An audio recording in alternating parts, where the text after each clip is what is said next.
The amount of super energy and also ability regeneration you're going to be getting for this build is insane. This build is mainly consisting of ad clear, so if you guys enjoy killing every single enemy in front of you and also jolting a ton of enemies to get yourself even more ability regeneration and also more super energy. Also, when the release of Act 2 of episode Revenant, Bungie decided to buff every single roaming super in the entire game when it comes to generating even more super energy, aka you're going to be getting it twice as fast. So no more using those single shot supers. It is now for the roaming supers to shine. And in this build, we are mostly using the Stormtrance for our exotic. And the exotic we're going to be using is called Crown of Tempests. There's also another exotic you can use for this build, and it's called a Storm Dancer's Brace. This one just gives you increased damage for your super, and it would also refund 50% of your super when your Stormtrance ends. But for me personally, I would rather get more ability regeneration and also your super lasting longer, and that would be Crown of Tempest. So here's what it does. While you have at least one arc ability equipped, your arc ability and jolt kills gains a stack of this perk called Conduction Tines, up to 7 seconds. The maximum stacks you'll be able to hold is 3 stacks, and all of the stacks would disappear simultaneously. What that means is that if the timer reaches to 0, all of the stacks would disappear. So if you have 1 stack of Conduction Tines, it would give you 168% increase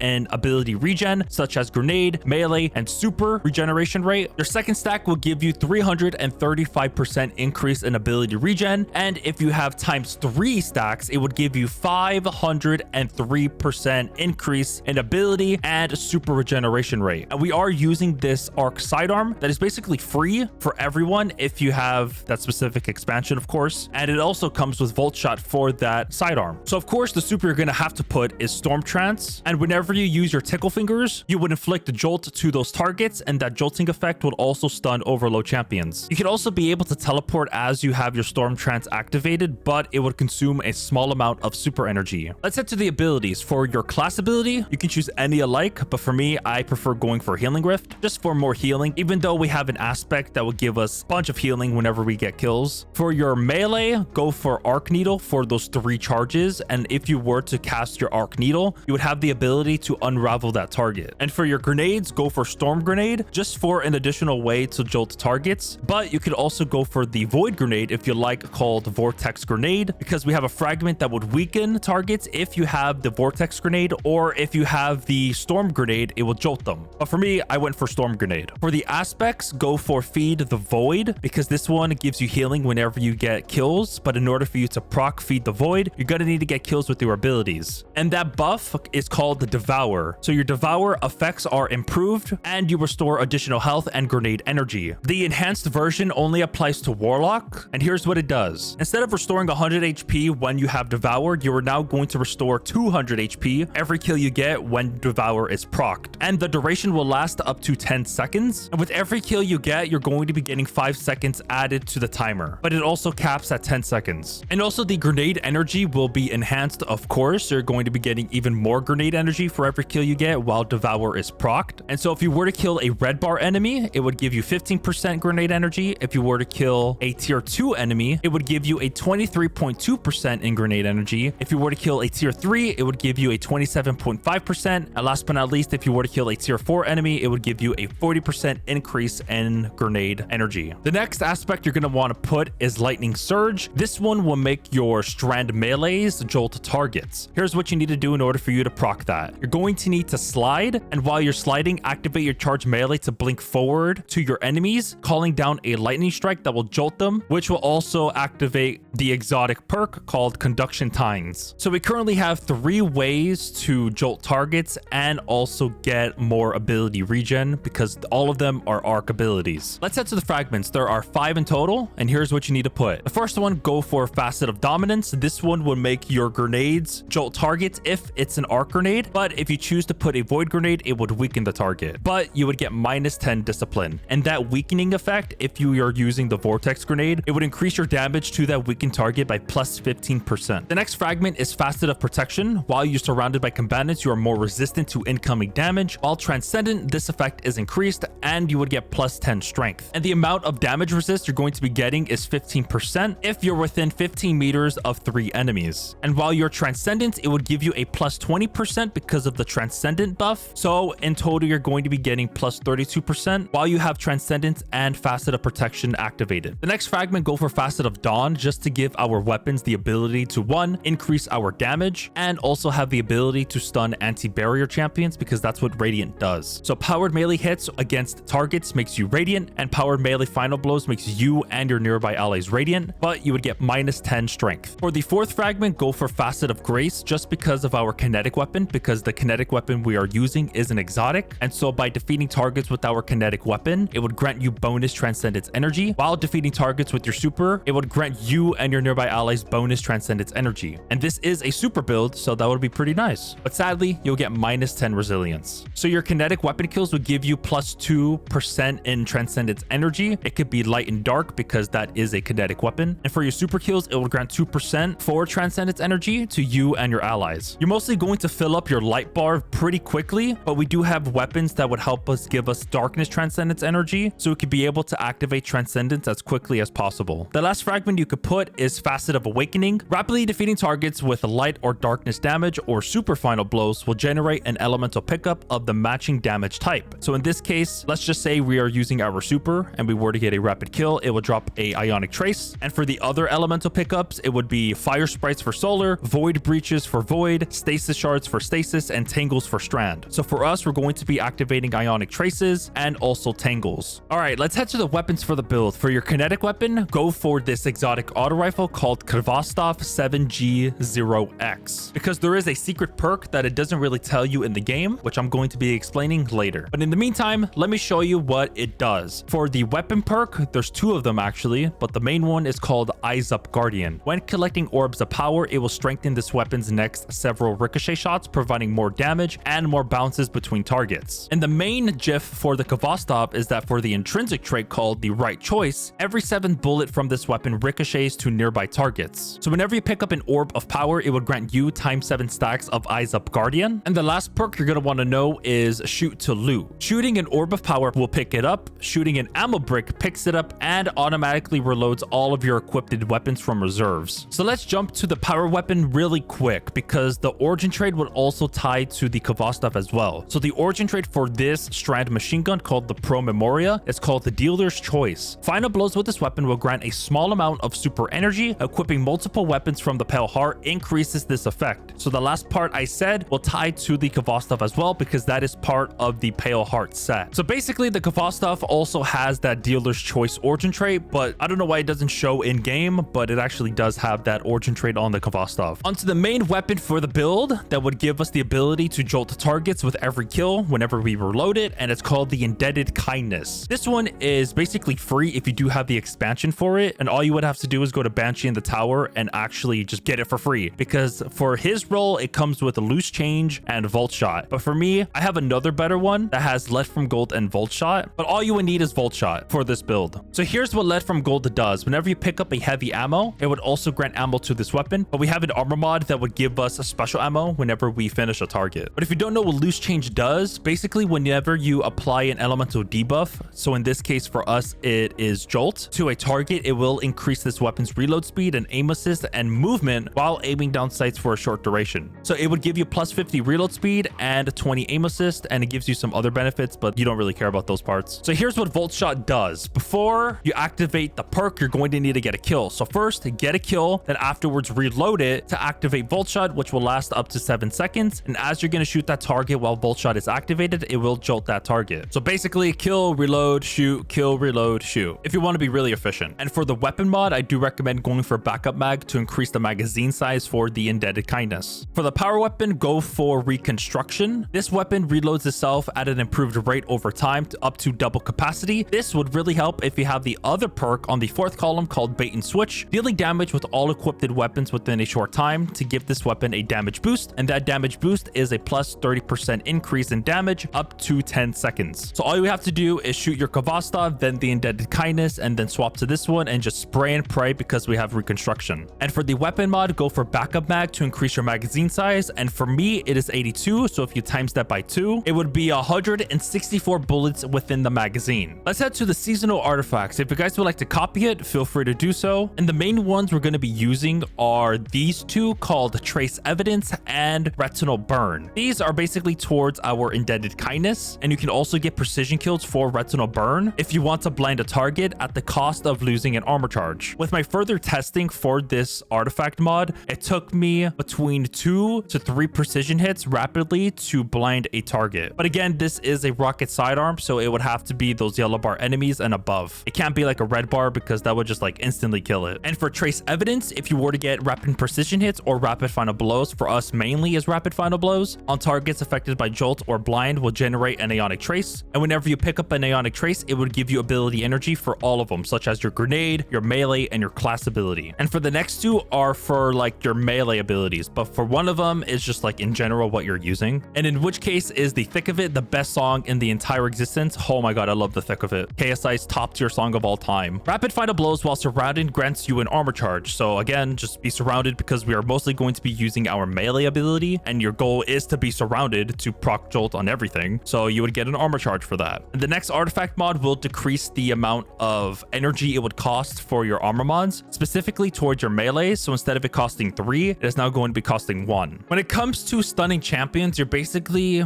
most likely going to be stunning overload champions and anti-barrier champions, because anti-barriers we're going to be getting radiant from Facet of Dawn, and we're also going to stun overload champions because we're going to jolt everything in the battlefield. If you're one of those guardians that would like to focus on super regen very efficiently, I do recommend going for tier 10 intellect. The super ability cooldown will decrease from the base duration of 9 minutes and 16 seconds all the way down to 7 minutes and 5 seconds. And your second priority when it comes to stats is resilience, because that is the best stat in the game when it comes to PvE. And here's the whole diorama for all of the armor mods I was using for the build, and the main one specifically is on the bond on the yellow icon called Special Finisher. This is the one that would give us special ammo whenever we finish a target, but at the cost of losing 3 stacks of armor charges. Okay, here is the gameplay loop for the build. What you're first going to want to do is of course jolt targets with either your Indebted Kindness because of Volt Shot, your Storm Grenades, or Lightning Surge. And once you get ×3 Conduction Tines, that's when you have the ability to actually just spam your abilities non-stop. And let's just say you run out of your abilities. All you would have to do is of course just use your Volt Shot Indebted Kindness to reproc Conduction Tines to get your abilities back again, and that would get up to your super, and just rinse and repeat Indebted Kindness and your ability spam. So if you guys did enjoy this build, the build loadout or the full build will be in the description if you guys are interested. Be sure to hit that like and sub button. Hope you guys have a good rest of your day, evening, or afternoon. Take care and peace.